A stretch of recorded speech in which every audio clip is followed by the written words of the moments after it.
Teman-temanku, Shalom, berjumpa lagi di dalam YouTube channel Tanya Aja, Pasti Ku Jawab.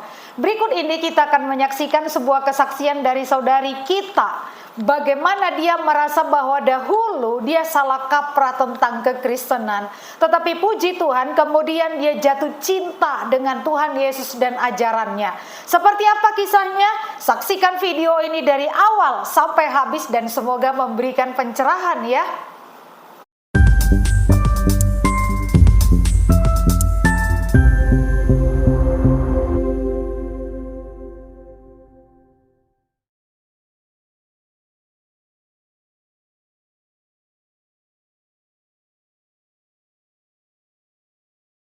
Halo, Shalom, nama saya Suci Ramadhani.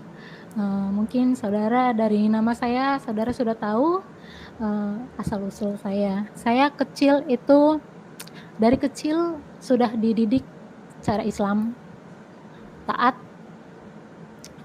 Dan dulu memang didikan keluarga kami sedikit fanatik dan keras. Jika kami tidak sholat, tidak ngaji, itu biasa kaki kami dilibas, kalau orang Medan bilang dipukul. Nah, kemudian waktu itu saya SD di Muhammadiyah. Jadi dari kecil memang udah ajaran agama itu setiap hari Rabu kami belajar bahasa Arab, setiap hari Jumat kami itu belajar agama Islam dan kemuhammadiyahan. Jadi memang dari kecil kita sudah terbiasa gitu dengan ajaran ini. Dan saya dulu tidak tahu agama lain selain agama yang saya anut, Islam. Saya tidak tahu agama lain, bahwa ada Kristen, ada agama lain, itu saya tidak tahu sama sekali dulu. Yang saya tahu kalau di luar dari Islam itu adalah kafir. Dan dulu memang kami dilarang berteman dengan orang yang berbeda agama. Karena menyentuh keringatnya saja itu sudah haram. Karena makanan mereka yang kami sebut haram itu kan keluar dari keringatnya gitu. Jadi mama saya, ayah saya, uak saya, nenek saya semua sangat melarang berteman dengan yang berbeda agama. Kemudian pada saat itu waktu SD, ini saya flashback ke zaman saya SD, saya pertama kali melihat Tuhan Yesus bukan secara nyata dalam gambar. Saya nggak tahu itu siapa pada saat itu. Saya punya tetangga, dia orang Kristen.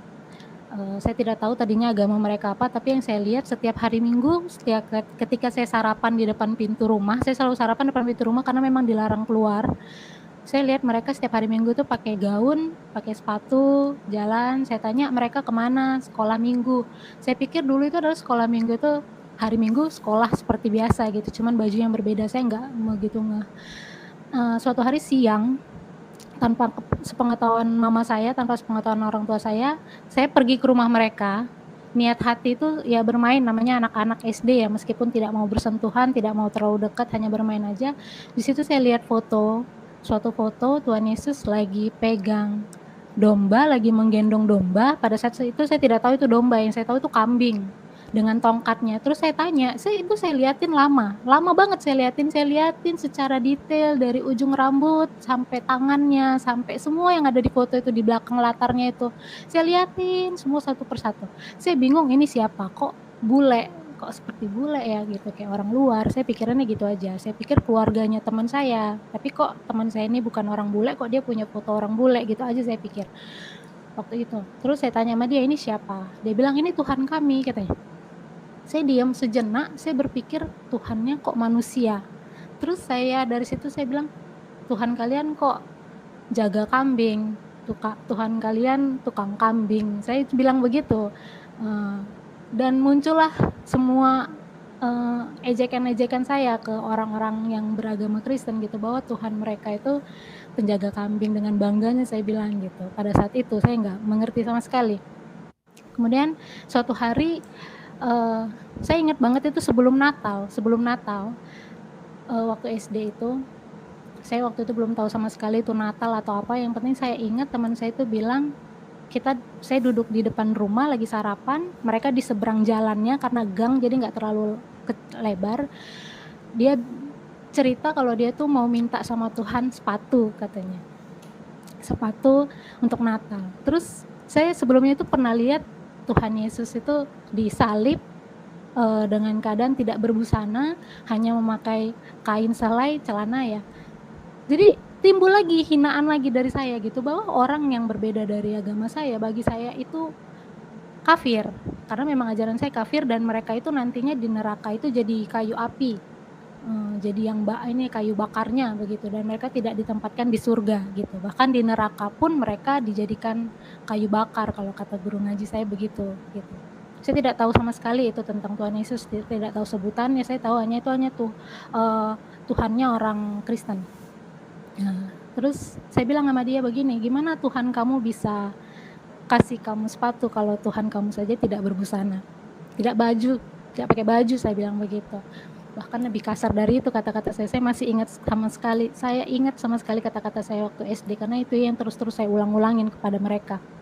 Dia diam aja. Nah, pada saat Natal itu saya lihat mereka jalan, terus saya tanya mau kemana, mau Natalan katanya. Selama ini kalian sekolah minggu di mana? Di gereja. Saya mikir, oh berarti sekolah minggu yang mereka maksudnya di tempat mereka ibadah. Ya udah, suatu hari saya pengen lihat-lihat aja gitu gereja mereka itu seperti apa. Jadi pada suatu hari saya berhasil kabur dari rumah pagi hanya untuk lihat mereka gereja di mana, karena kan nggak terlalu jauh dari rumah. Saya nyusup dari rumah ikut mereka, saya lihat, tapi saya dari luar pagar aja karena saya nggak mau masuk. Saya takut diculik, pikiran saya begitu aja dulu masih kecil. Saya takut dikristen kan dulu, mas, bahasanya begitu kan. Saya takut keluar dari agama saya kalau saya masuk ke halaman gereja mereka. Terus saya lihat dari luar, saya lihat, oh ini gerejanya, saya bilang gitu. Ini tempat ibadahnya orang Kristen tuh begitu. Saya ngeliat ada tanda salib yang saya nggak tahu itu salib, yang saya pikir tuh ada huruf T aja gitu, huruf besar gitu kan, kayu gitu. Saya nggak tahu itu sama sekali apa pada saat itu. Terus saya lihat mereka masuk, timbul lagi nih hinaan dalam hati saya. Mereka ibadah kok pakai sepatu gitu. Terus beda banget sama saya yang harus ngambil air wudhu, bersih gitu kan. Muncul lagi hinaan buat mereka. Setiap kali saya melihat mereka ini, saya kepo, saya penasaran gitu. Tapi saya muncul lagi hinaan lagi buat mereka. Hingga suatu hari, di waktu saya SMP, saya sudah lama itu tidak terlalu ingat lagi. Saya SMP di tahun 2003, saya ingat saya curiga dengan mama saya nih. Pertama kali mama saya ini seperti membaca sesuatu tapi kayak sembunyi-sembunyi. Jadi zaman dulu tuh kulkas kan ada dorongan, ada besi di bawah kulkas untuk bisa digeser-geser. Jadi ada kolong di bawah, ada space di bawah. Mama saya selalu ngelempar sesuatu itu ke dalam situ, ke dalam buku itu ke dalam kolong kulkas. Saya penasaran dengan mama saya nih, apa sih yang dia baca? Selama beberapa hari saya pergokin terus, sampai suatu hari mama saya itu lagi nggak lihat, saya ambil itu buku, saya lihat tulisannya Alkitab, buku warna hitam. Saya ingat, saya diam, Alkitab ini saya ingat saya itu punya orang Nasrani gitu. Kenapa mama saya baca kitabnya orang Nasrani? Padahal dulu kalau kami nggak ngaji, mama kan pasti marah gitu. Kalau nggak sholat itu marah. Bahkan saya dulu aja sholat itu bahkan saya ngaji aja dulu 2 kali dalam sehari. Jadi siang itu sekitar jam 3 sampai jam 4 sore itu saya ada guru ngaji private di rumah datang. Makanya saya 3 kali hatam ngaji, Bapak Ibu. Saya ngaji 1 jam diajarin sama guru ngaji saya siang, terus nanti sore saya maghrib, itu saya sholat maghrib. Setelah sholat maghrib itu di masjid ada perkumpulan anak muda, anak-anak kecil juga yang seumuran dengan saya, untuk diajarin ngaji oleh ustadz di situ.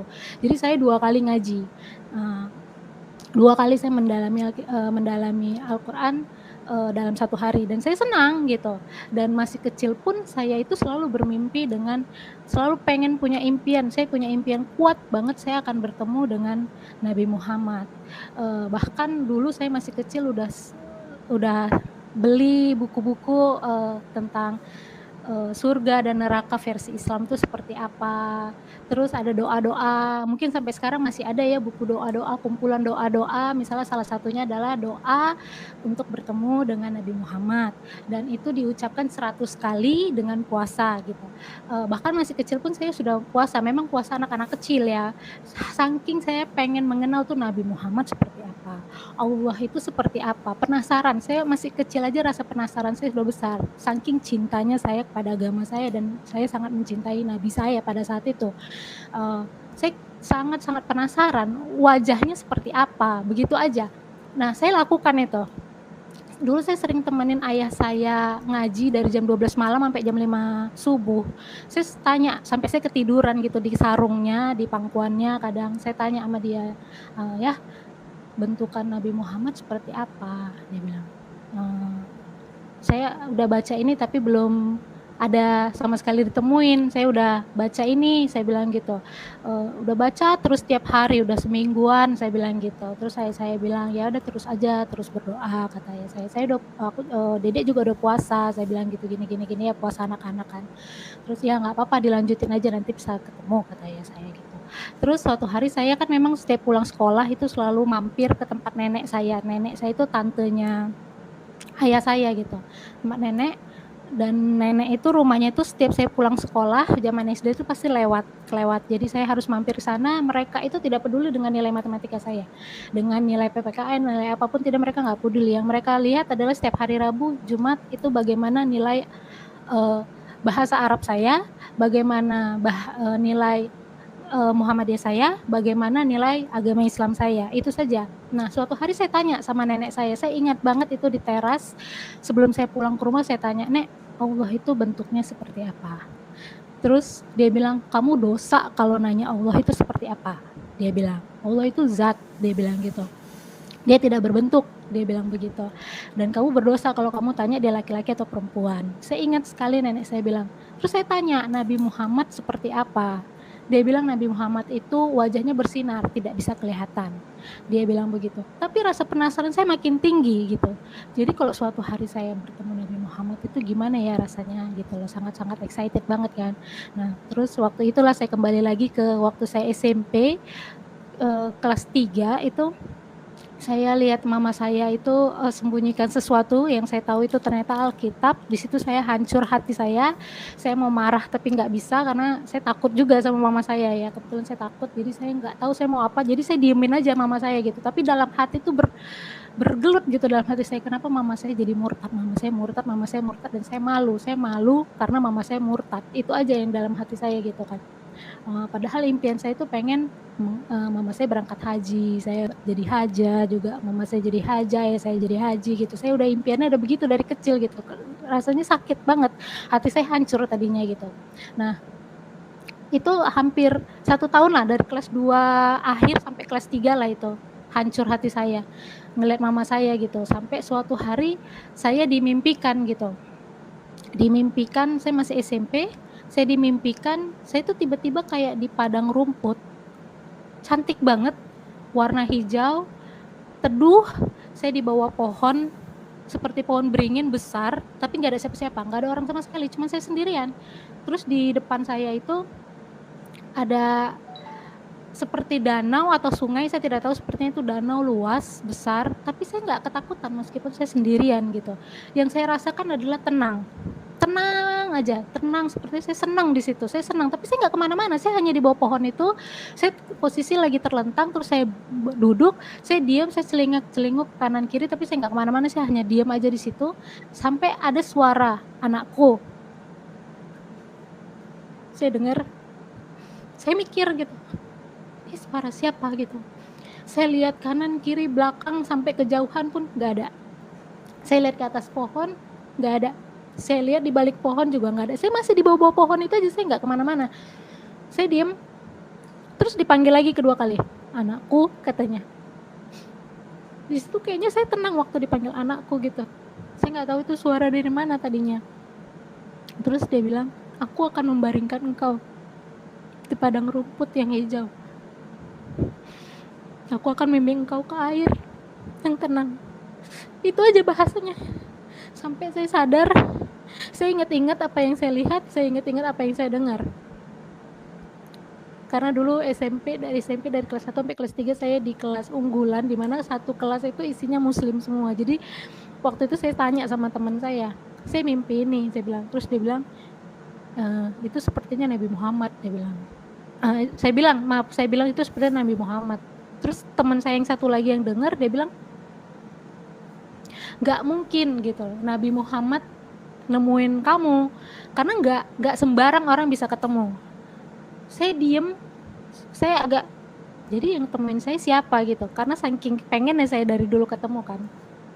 Terus ya udah, waktu SMP itu ada acara di mana acara satu sekolah itu ngumpul, jadi kita kayak ada rebutan bangku siapa yang cepet dapet lah di situ. Jadi yang Kristen pun ada di situ gitu. Jadi saya tiba-tiba ada satu orang yang saya nggak tahu dia ternyata agama Kristen. Kita berkenalan di situ. Saya tadinya nggak tahu dia beragama Kristen. Kemudian entah kenapa kita cerita, saya cerita mimpi saya karena hati saya ini masih penasaran nih. Ini siapa yang manggil saya anakku gitu. Saya pikirannya memang udah nggak ada kayak hantu atau takut atau apa, enggak. Saya pemikirannya adalah bahwa itu kayak sesuatu gitu yang berkaitan dengan agama gitu. Tapi saya taunya itu agama saya gitu kan. Terus saya tanya sama dia. Tadinya saya benar-benar nggak tahu dia Kristen gitu. Saya terkenal hanya gitu aja. Terus dia bilang, itu ada loh di kitab kami, katanya gitu. Terus saya bilang, agama kamu apa? Saya bilang gitu. Terus dia bilang, agamaku Kristen. Kitabmu apa? Saya bilang gitu. Alkitab, katanya. Saya langsung terdiam. Saya ingat mama saya yang tadinya itu baca Alkitab. Saya mikir kan, ini ada apa gitu. Terus saya tanya, ya udah mana Alkitabnya? Besok ya katanya gitu. Oke, besok dia bawa. Ya udah saya bilang mana ayatnya? Dia tunjukin di Mazmur 23 ayat 2. Di situ saya, aduh, nggak bisa berkata-kata. Saya masih kecil ya, masih kelas 3 SMP. Saya kaget, saya lihat kok Tuhannya orang Kristen datang sama saya. Dulu sih ingat-ingat saya itu hina-hina ini orang gitu. Saya hina-hina orang-orang Kristen, saya hina Tuhannya, saya nggak tahu namanya siapa, bahkan saya nggak tahu, nggak kenal itu siapa namanya gitu. Saya taunya itu adalah Tuhannya orang Kristen gitu. Tapi kok ada di ayat Alkitabnya saya nggak pernah baca gitu. Tapi kok suara itu ya suara yang ada di ayat Alkitab gitu, firman Tuhan. Di situ saya terdiam, terus saya mulai mau belajar nih dari teman saya. Inilah makanya pentingnya sih Bapak Ibu ya sekolah minggu gitu. Jadi karena anak-anak pun itu bisa menjadi berkat untuk lingkungannya, bagi teman-temannya juga. Bahkan saya yang masih kecil kelas 3 SMP aja itu bisa diberkati oleh teman saya yang lain gitu, yang beragama Kristen. Dia memberkati saya melalui firman, dia ajarin saya. Kita belajar, saya bilang sama dia, kamu bawa ini jangan kasih lihat di depan orang ya, saya malu, saya bilang gitu. Ya udah nanti kita di belakang sekolah aja, di tempat biasa orang main bola kaki gitu, main sepak bola. Ya udah kita belajar di sana. Setiap saya lihat rumput-rumput itu saya ingat lagi mimpi saya. Apalagi kalau udah ada angin gitu, saya ingat lagi mimpi saya ingat lagi semuanya. Terus saya berpikir, apa benar gitu Tuhannya orang Kristen yang datang ke saya gitu. Saya belum benar-benar menyebut nama dia Tuhan Yesus ya pada saat itu, karena belum benar-benar terlalu percaya pada saat itu. Akhirnya setiap saya kasih pertanyaan lagi, saya bilang, kenapa kalian tuh Tuhannya ada 3, saya bilang gitu, karena kan dia kasih tahu Tuhan kami itu ada Allah Bapa, Putra dan Roh Kudus.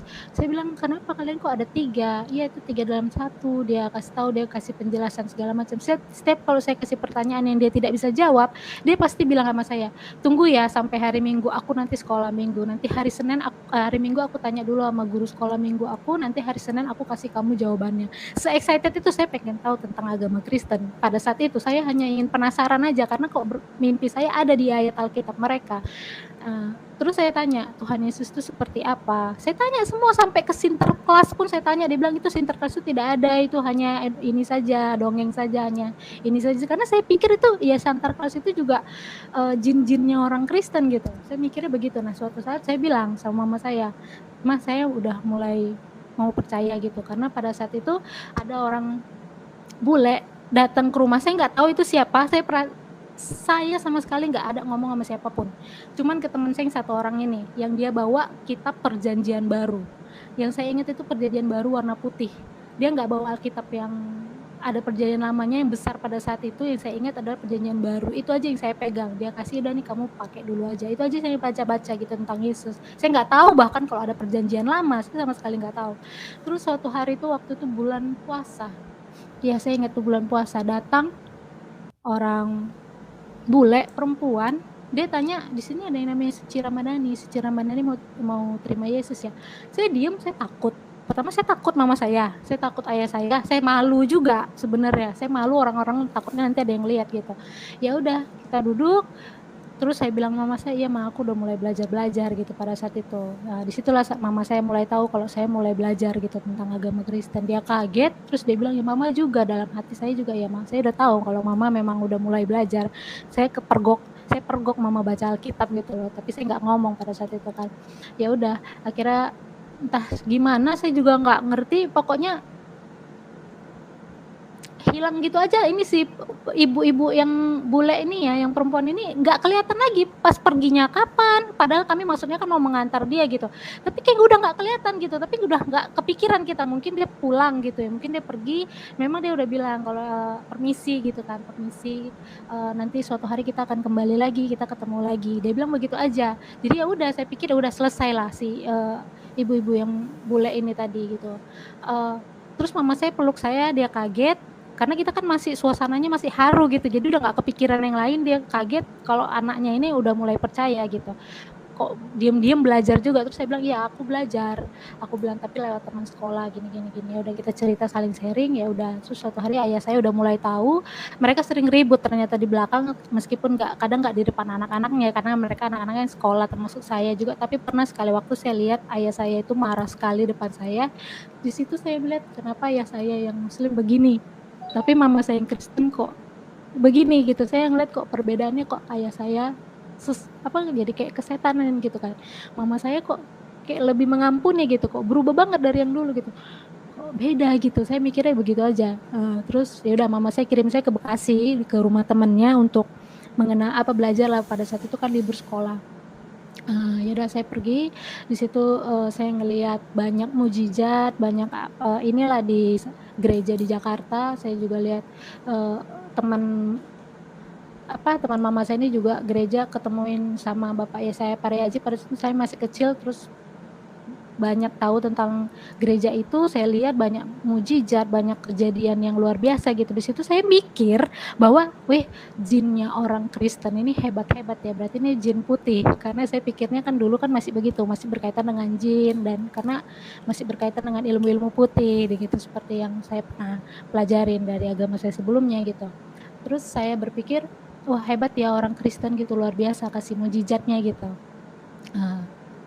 Terus saya pulang, dengan bangganya saya bilang di sekolah bahwa saya sudah masuk Kristen, tanpa ada rasa takut. Padahal itu udah kelas 3 SMP, mau ujian, udah siap persiapan lah mau lulusan, dan saya nggak ada rasa khawatir sama sekali, seperti anak-anak yang bangga banget gitu kalau dia udah masuk Kristen gitu. Bahkan, tapi saya nggak tahu kalau itu akan membuat saya nangis-nangis sebenarnya.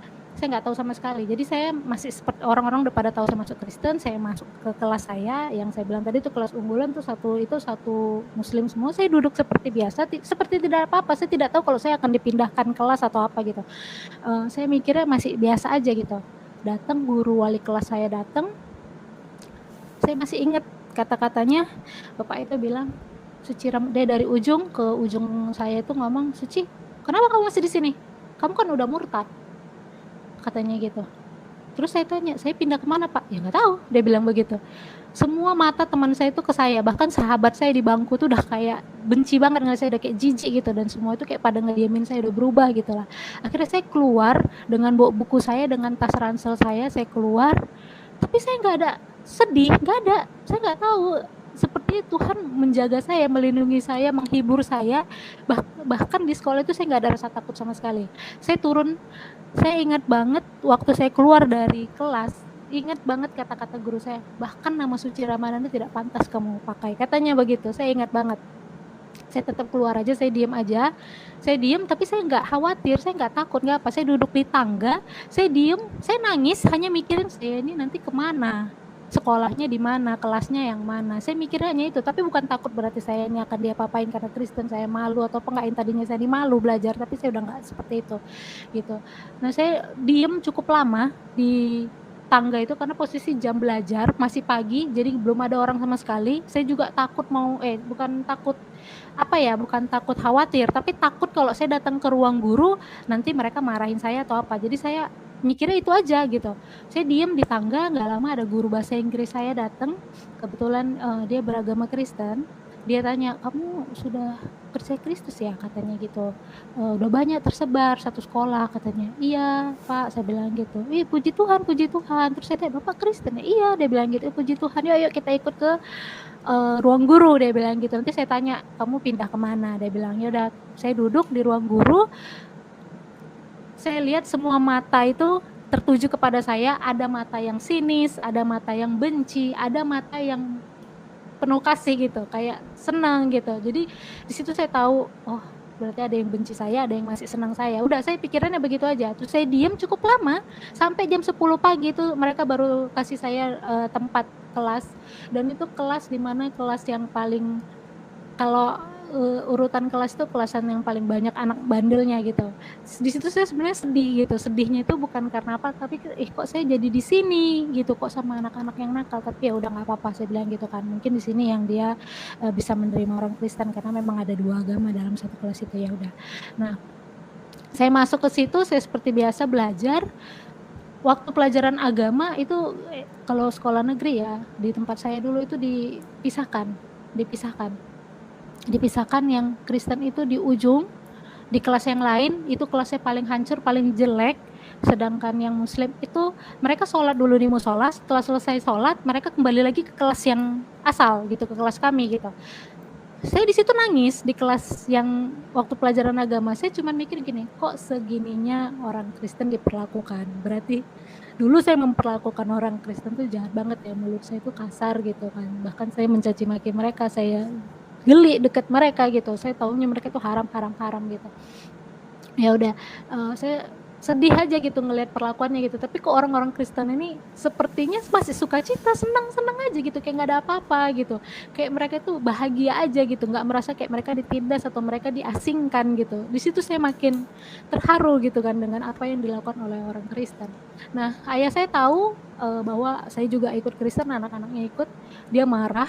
Suatu hari ada guru tata usaha, dia itu bukan guru biasa, jadi dia tuh kerja di tata usaha di sekolah saya. Dia kenal sama ayah saya, entah gimana dia datang ke rumah saya sebelum saya tiba di sekolah. Sebelum saya tiba di rumah, maksud saya sebelum saya tiba di rumah dia udah tiba duluan di sekolah saya, di rumah saya kaget, saya pulang sekolah, saya sampai rumah udah ada ibu ini gitu. Saya diem, tapi matanya kayak sinis gitu, kayak sinis banget. Terus saya udah siapin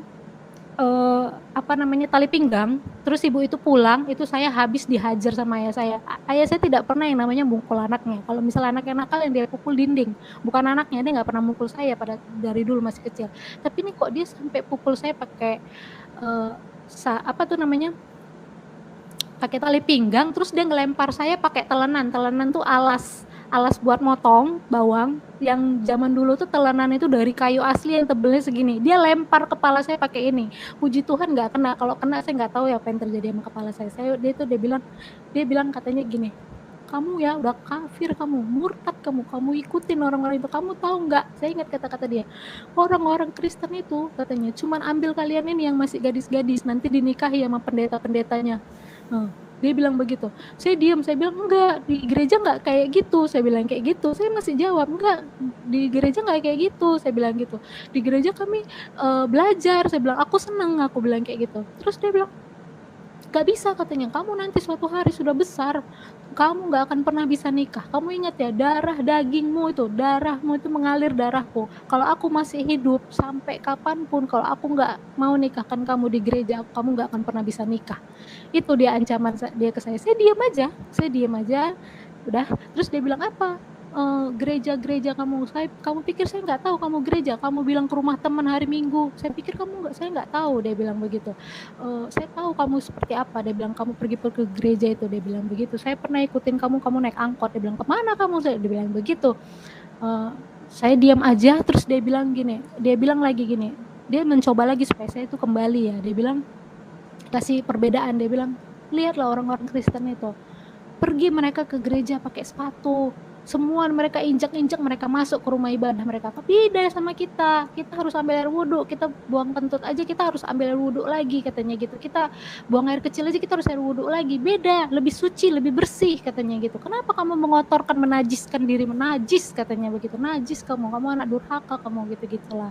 Saya ingat banget semua kata-kata dia, saya hanya diam, saya dengerin dia ngomong apa, saya tapi diam aja, saya nggak bisa jawab apa-apa pada saat itu. Ya udah saya nangis karena ayah saya pukulin saya pikir ayah saya berubah gitu, lebih pemarah gitu kan, lebih kayak orang kesetanan gitu. Bahkan dia pernah saya lihat dia udah kayak mau mengancam mau bunuh mama saya depan mata saya pada saat itu. Saya cuma ngeliat ayah saya kok kayak gini gitu kan, tapi saya tetap suka cita dalam hati saya, suatu hari ayah saya pasti dimenangkan kan gitu. Ya udah saya tetap, mama saya bilang udah kita doain aja, kita sering nyanyi lagu pujian, dia matikannya pakai kaki, dia matikannya bukan pakai tangan, dia bilang najis kalau matikannya pakai tangan, dia pakai kaki dia matikannya. Jadi dia nggak suka dengan hal-hal begitu dia gitu. Terus suatu hari nih saya kan dulu belajar agama lewat teman-teman mama saya yang beragama Kristen. Jadi ada satu teman mama saya yang dia, ayo ikut tante di gereja, nanti kamu datang ke rumah tante. Ya itulah yang setiap pagi saya bilang ayah saya mau kemana, pergi kemana, ke rumah teman. Udah saya bilang gitu aja. Tapi dia tanya ya ngapain, dia bilang gitu. Saya nggak jawab, saya diem aja gitu, saya jalan aja. Jadi suatu hari pernah suatu mujizat terjadi, saya ingat banget dan gak akan pernah saya lupa. Saya cuma punya uang 3.000 perak. 3.000 perak. Saya harus sisihkan uang jajan saya karena saya juga les. Saya juga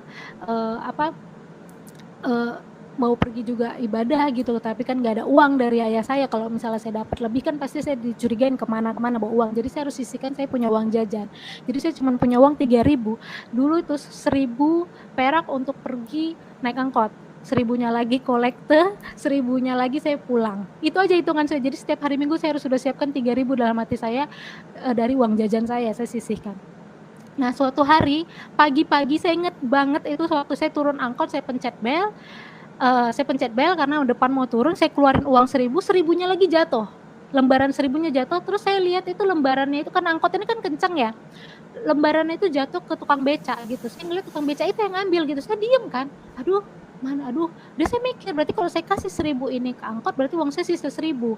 Saya mikir kan 1.000 ini apa ke kolekte atau ke nanti saya pulang. Saya diem, nggak mungkin saya main-main sama Tuhan Yesus. Saya bilang gitu, ya udah nggak apa-apa lah, ini kolekte aja, nanti saya pulang jalan kaki, nggak apa-apa lah saya jalan kaki, itu jauh banget dari rumah saya. Ya udah nggak apa-apa lah jalan kaki gitu, Tuhan pasti jaga, saya nggak akan diculik orang. Saya pikirnya gitu aja. Ya udah saya turun dari angkot, saya pencet bel, saya turun, agak kelewatan angkotnya karena keterusan, karena ngebut, saya jalan, saya harus jalan lagi karena keterusan itu. Saya jalan lagi 50 meter sebelum nyampe ke tempat tante itu jalanan sepi ya, karena masih pagi banget, jam 6:30 pagi. Saya inget banget mujizat pertama yang Tuhan tunjukkan ke saya ketemu uang 500 perak 2 biji, tidak hujan sama sekali, nggak hujan, itu hari nggak hujan. 500 perak itu terletak itu begini, posisinya basah, ada air, tapi air itu hanya di logam itu. Demi Tuhan Yesus saya nggak berbohong, saya lihat itu. Saya jalan nunduk, saya diem, saya sempat ngelihat ke kanan, ke kiri, ke depan, ke belakang, jalan tuh sepi banget. Ini uang siapa gitu, saya mikirnya gitu aja. Tapi nggak hujan, tapi kok ini berair. Saya mikirnya gitu aja. Uangnya 1.000 perak, 502 warna kuning. Saya ambil uang itu, saya bilang, puji Tuhan, berarti nanti saya pulang gak jalan kaki. Saya bilang gitu dalam hati saya kan. Saya kasih dengan sukacita itu, kolekte itu, cuman itulah yang saya punya dari seorang anak kecil, anak sekolah, cuman itu uang yang saya punya. Saya kasih, saya pulang, saya naik angkot, saya senang banget, akhirnya saya gak jalan kaki. Saya masih ingat terus sampai dewasa, dan saya selalu mikir bahwa Tuhan itu gak pernah meninggalkan saya, dia gak akan biarkan saya begitu aja. Saya yakin banget itu mujizat dari Tuhan, dan pada saat besar saya baru ngerti bahwa sepertinya itu seperti roti mana ya yang berembutnya, karena tidak hujan sama sekali tapi ada air di logam itu. Tuhan tidak ngasih kurang tapi juga Tuhan tidak ngasih lebih gitu. Tuhan kasih secukupnya sesuai yang saya butuhkan pada saat itu. Saya sampai sekarang luar biasa bersyukur banget sama Tuhan Yesus atas apa yang udah Tuhan lakuin gitu. Sejauh itu saya akhirnya nggak jalan kaki, saya terus belajar sampai akhirnya saya tamat. Saya sempat sebenarnya khawatir kalau saya itu nggak di sekolah nggak lanjut sekolah, karena saya itu sempat dipanggil guru olahraga, berbagai macam guru yang manggil saya untuk private gitu berdua. Mereka bilang kamu kafir, kamu kenapa mau-mauan, kamu begini, saya diancam mau dibunuh, saya diancam, teman saya bilang katanya hati-hati nanti kamu mayatnya digantung di sekolah, kata guru agama. Saya diem aja. Saya bilang, oh iya kami semua dilarang berteman loh sama kau suci, katanya. Ya udah saya diam aja kan, ya udah nggak apa-apa. Saya khawatir itu saya nggak diluluskan, tapi saya nggak khawatir kalau saya dibunuh. Saya nggak khawatir katanya ada mau diperkosa. Bayangin anak kecil loh udah ada omongan bahwa saya mau diperkosa. Katanya kalau dibunuh mayatnya digantung, mau dipermalukan. Katanya ini anak murtad. Tapi saya nggak khawatir, saya sekolah loh seperti biasa loh. Saya punya iman yang kuat waktu masih kecil itu. Saya cuma khawatir satu, saya nggak diluluskan. Yang pikiran saya adalah sekolah, sekolah, dan sekolah. Saya cuma pengen lulus, saya cuma bilang sama Tuhan, Tuhan saya mau lulus. Tapi setiap saya berangkat sekolah saya nggak pernah takut. Saya nggak tahu kekuatan dari mana, saya percaya itu kekuatan dari Tuhan Yesus. Tuhan Yesus kasih kekuatan dan dia nggak bikin saya khawatir bahwa tenang nak, kamu sekolah aja gitu. Jadi saya sekolah seperti biasa walaupun ada omongan-omongan itu, saya tidak pernah takut. Bahkan guru-gurunya itu pernah bilang katanya kamu diancam nggak bisa sekolah lagi, kamu di DO, kamu nggak bisa lanjut SMA loh, katanya gitu-gitulah, kamu nanti jadi gelandangan gini-gini. Saya tetap nggak takut, saya tetap sekolah seperti biasa, saya nggak minta perlindungan sama siapapun di sekolah itu. Saya sekolah aja seperti biasa, begitu banyak mata yang sini saya nggak peduli, saya tetap sekolah. Dan akhirnya puji Tuhan saya lulus. Dan SMA saya bilang sama mama saya, mas saya nggak mau sekolah negeri, saya bilang begitu. Kenapa nggak mau, saya bilang gitu. Mau saya masukin aja ke sekolahnya orang Kristen, saya bilang gitu. Ya udah akhirnya saya dimasukin ke Metodis. Karena memang ada rasa khawatir juga gitu, saya nggak mau mengganggu sekolah saya gitu aja pada saat itu. Akhirnya saya SMA, saya lanjut, saya sekolah seperti biasa, saya mendalami Alkitab, saya rajin, semakin terbuka saya ke gereja, ya saya semakin tahu saya ke gereja, dia semakin marah, dia sampai tinggalin rumah. Berapa lama dia tinggalin rumah, dia nggak mau lihat kami, bahkan kami kangen, kami rindu pun dia tetap nggak mau datang. Pada saat itu Medan sering ada gempa-gempa juga, dia tetap nggak mau datang. Terus suatu hari dia datang karena memang waktu itu mama saya lagi di luar kota. Saya, abang saya, sama satu keluarga saya, sama adik saya juga kan, tetangga yang emang udah deket banget, udah seperti keluarga. Ayah saya datang pada saat itu, terus karena kan ayah saya nggak kasih uang sama sekali ya ke kami ya, jadi mama yang kerja gitu, usaha semuanya.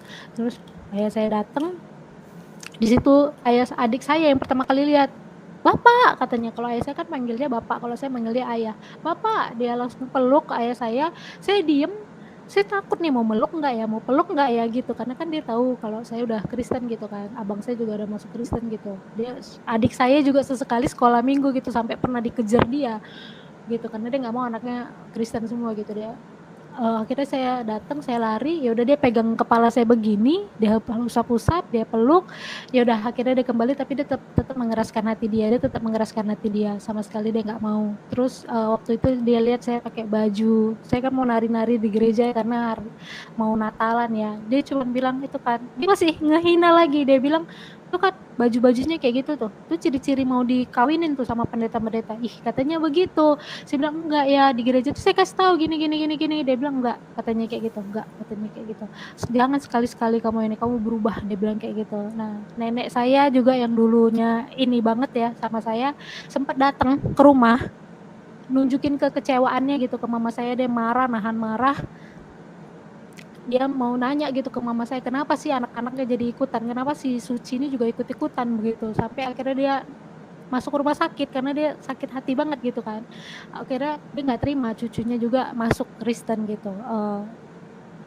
mama saya udah jelasin baik-baik segala macam, dan untungnya nggak ketemu sama saya, karena kalau ketemu sama saya itu mau ditarik, mau kembali dimuslimkan kembali begitu. Bahkan mereka mau ruqyah saya katanya begitu, dan puji Tuhan mereka mau kemana saya kemana, mereka kesini saya kesini, jadi nggak pernah ketemu sama sekali. Tuhan Yesus tuh selalu bantu, jadi sama sekali nggak ada ketemu, saya kemana dia kemana, jadi nggak pernah selisih aja ketemu gitu. Jamnya pulang sekolah, mereka tuh jam pulang sekolah, tapi entah kenapa saya tuh kayak waktu itu misal kejadian saya lupa nyetop angkot, saya malah keterusan entah sampai kemana. Jadi saya nggak bohong. Akhirnya mereka pulang, saya balik karena saya udah nyasar, keterusan, keenakan naik angkot gitu kan, diem gitu di dalam angkot, baru sadar saya udah keterusan. Akhirnya saya turun, saya balik lagi dengan angkot yang lain yang beda arah, balik ke rumah, mama saya cerita tadi ini begini, keluarga datang katanya dia mau iniin kamu gini, tapi nggak ketemu. Puji Tuhan banget, Tuhan Yesus itu luar biasa banget baiknya. Sampai akhirnya kami terus berdoa untuk ayah saya supaya bisa percaya. Dari 2003 ya, 2004 saya baru benar-benar percaya, sampai akhirnya terus kami mengenai mama saya coba dia bawa dia ke gereja. Saya ingat waktu kami gereja bareng, saya liatin ayah saya waktu lagi lagu pujian, ayah saya itu cuma diam, celingak, nggak tepuk tangan, nggak, dia diam saja gitu. Dia mau masuk pada saat itu karena mama saya ulang tahun. Jadi orang gereja pada saat itu mau rayain mama ulang tahun, ayah saya yang biasanya antar jemput juga diajak untuk yuk Pak masuk gitu. Ya udah dia temenin karena mama saya ulang tahun pada saat itu. Jadi dia diam aja celingak. Saya liatin aja dia gimana gitu reaksinya. Saya takut dia ngamuk-ngamuk, marah-marah kan. Ya udah akhirnya pas saya lagi berdoa, sesekali saya masih liatin dia gitu. Saya dalam hati saya cuma berdoa, saya doakan Tuhan Yesus panggil ayah saya ya. Saya bilang begitu aja, terus saya lanjut lagi doa sampai akhirnya puji Tuhan ayah saya percaya pada tahun 2018 dengan sangat susah payah, dengan banyak drama luar biasa yang di antara keluarga kami, sampai akhirnya dia tidak mengeraskan hatinya lagi dan dia mau dibaptis di tahun 2018 di bulan Agustus. Di tanggal 18 Agustus saya masih ingat banget. Dia akhirnya percaya, dia menyerahkan dirinya dibaptis. Dia bilang ya saya percaya dengan Tuhan Yesus, dia bilang begitu. Itu sukacita yang luar biasa dari perjalanan hidup saya dari kecil sampai sekarang. Penyertaan Tuhan itu luar biasa untuk hidup saya, baik sekolah saya, baik kuliah saya, baik sekarang saya berkarir. Tuhan Yesus itu luar biasa, nggak pernah meninggalkan saya, tidak pernah membiarkan saya sampai jatuh tergeletak. Itu luar biasa banget. Apapun yang Tuhan lakukan untuk saya dan keluarga, saya percaya itu adalah yang terbaik. Meskipun kami juga udah tidak pernah ini lagi lah gitu, melihat lagi ke belakang gitu. Yang kami ingat adalah semua penyertaan Tuhan kepada keluarga kami, termasuk pada saya. Meskipun dulu tuh seperti ini kejadiannya, saya pernah diginiin, saya pernah digituin, saya nggak pernah pikirkan lagi. Saya mengampuni semua orang-orang yang pernah mencaci saya, menghina saya. Karena setiap saya dicaci, saya selalu ingat gini, saya dulu pernah mencaci orang Kristen juga. Jadi kalau sekarang saya dicaci, ya udah tuh mungkin ini saya gitu, balasan untuk saya. Saya pikiran selalu begitu gitu. Saya nggak pernah takut, saya selalu mengampuni mereka, saya tidak pernah membenci sama mereka gitu, karena saya belajar kasih dalam Kristus. Itu saja dari saya cuma pesan bahwa sekolah minggu itu sangat penting. Didiklah anak kita, keponakan kita itu belajar tentang agama, mengenal Yesus Kristus dari sedini mungkin, agar mereka juga menjadi berkat bagi orang lain. Bahkan teman saya pun pada saat itu masih kelas 3 SMP bisa menjadi berkat untuk saya. Dia mengajarkan saya tentang Alkitab. Bahkan anak kecil yang masih kecil seperti saya aja bisa dipanggil Tuhan loh, bisa dipakai Tuhan loh, luar biasa sekali. Saya masih ingat sekali teman saya itu bagaimana dia memberitahukan tentang Kristen. Dia kasih tahu segala macam, apapun yang saya tanya, kalau dia tidak bisa jawab, dia tanya lagi dulu ke sekolah minggunya. Dia hari Senin dia kasih lagi saya jawaban, meskipun kadang-kadang saya masih mengeraskan hati saya. Itu luar biasa, sangat penting. Itu saja, sekian dari saya, Pak. Puji Tuhan, kita sudah mendengarkan kesaksian dari saudara kita. Dia yang sebelumnya memang salah kaprah dan tidak mengerti tentang ajaran Kristen, tidak mengerti ajaran firman Tuhan, tidak mengerti tentang Kristus. Tetapi kemudian setelah dia mengerti siapa Tuhan Yesus, bagaimana ajarannya, maka dia pun akhirnya mengikut Tuhan Yesus. Teman-temanku, firman Tuhan juga menganjurkan agar setiap orang percaya merenungkan Taurat siang dan malam. Artinya merenungkan firman Tuhan itu siang dan malam. Tentu untuk bisa merenungkan, seseorang harus membacanya, harus mempelajarinya dengan baik, dan bisa merenungkannya agar mengerti kehendak Tuhan dengan benar, sehingga setiap orang tidak salah di dalam memahami kebenaran firman Tuhan, dan tidak salah di dalam menjalani kehidupannya hari lepas hari. Tuhan Yesus memberkati.